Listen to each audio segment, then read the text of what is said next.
Micron is one of those hidden tech giants you almost never hear about, yet it powers the devices you use every day, from smartphones to laptops to modern cars.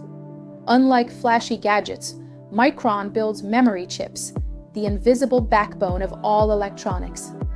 Every time you stream a video, scroll through social media, navigate with GPS, or ask AI a question, Micron's memory makes it possible. Without it, CPUs do nothing, GPUs see nothing, and AI doesn't exist.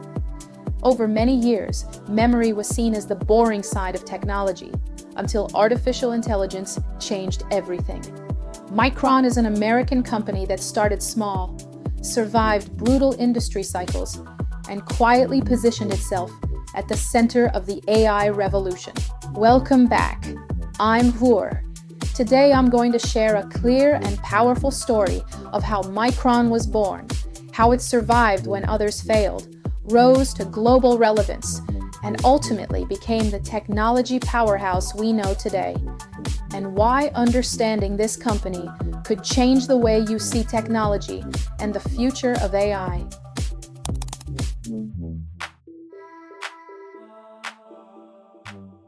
Micron was founded in 1978 in a Boise basement. A small team of engineers dreamed of fast, reliable memory, long before the semiconductor industry looked anything like it does today. From early on, the company focused not on processors or graphics, but on memory, DRAM, NAND, and eventually more advanced forms of memory. Over time, the memory market became one of the most concentrated industries in technology. Today, there are effectively only 3 companies that manufacture most of the world's memory: Samsung, SK Hynix, and Micron. That's it. Everything else is a rounding error. When one of these companies decides, the entire market feels it. For many years, memory was considered a boring business. Prices moved up and down, but innovation was slow and margins were cyclical. Micron rarely made headlines for this reason. Yet this boring market is exactly what allowed Micron to survive and master the industry. Every time the market collapsed, Micron cut costs, endured the downturn, and waited for the next wave. That next wave was artificial intelligence. When people talk about AI, they usually think about GPUs, NVIDIA, massive graphics cards. But the reality is that AI cannot function without memory. Large AI models move enormous amounts of data at extreme speeds. This is where high bandwidth memory, or HBM, becomes critical.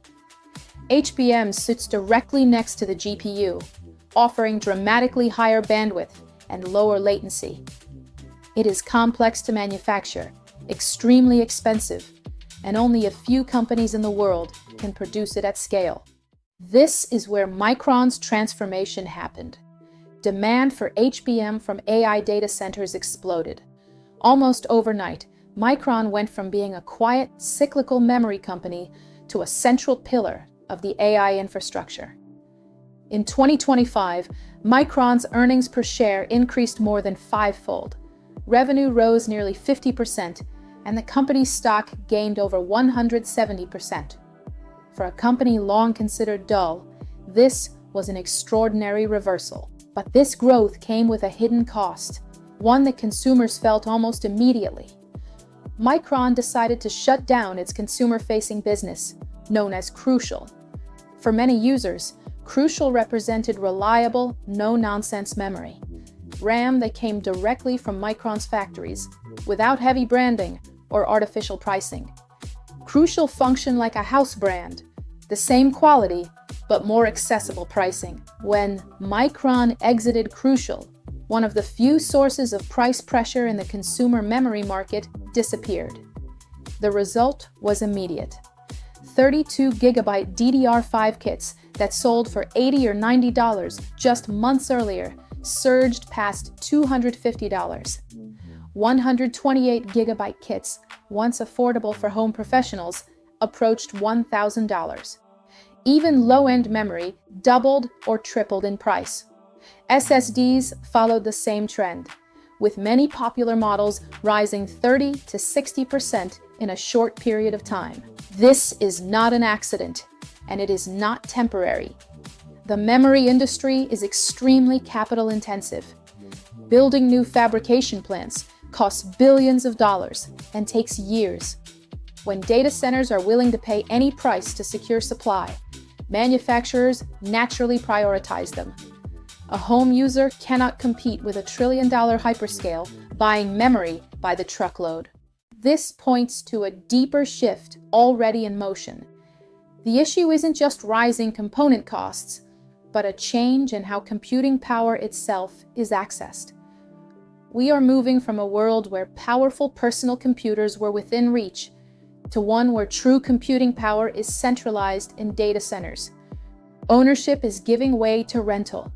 Upgrades are being replaced by subscriptions. Local capability is steadily giving way to remote access. Micron is not the cause of this shift, but it is one of the clearest signals of where the industry is going. Memory is the foundation of all computation. When memory becomes scarce or unaffordable for consumers, the impact spreads to everything. Phones, laptops, cars, smart devices, and beyond. Today's changes in the memory market will be reflected tomorrow in the price and accessibility of nearly all modern electronics. From an investor's perspective, Micron still looks attractive. Its forward valuation remains below the industry average. Demand for HBM continues to grow, and customized memory solutions for data centers deliver higher margins.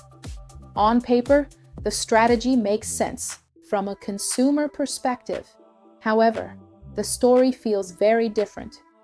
It feels like the end of an era when powerful computing was something you could own and control at home. By fully committing to AI and data centers, Micron is quietly signaling that the future of computing may no longer sit on your desk. This is not about labeling a company as good or bad. It is about understanding a structural shift.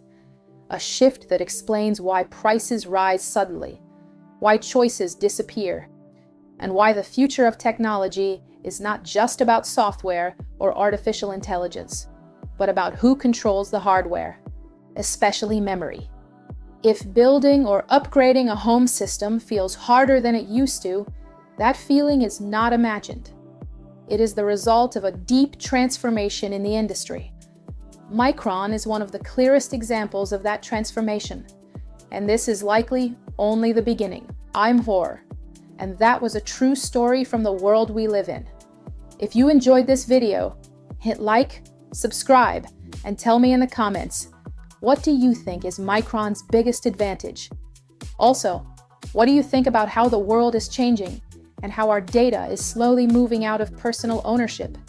Does that feel exciting, worrying, or somewhere in between?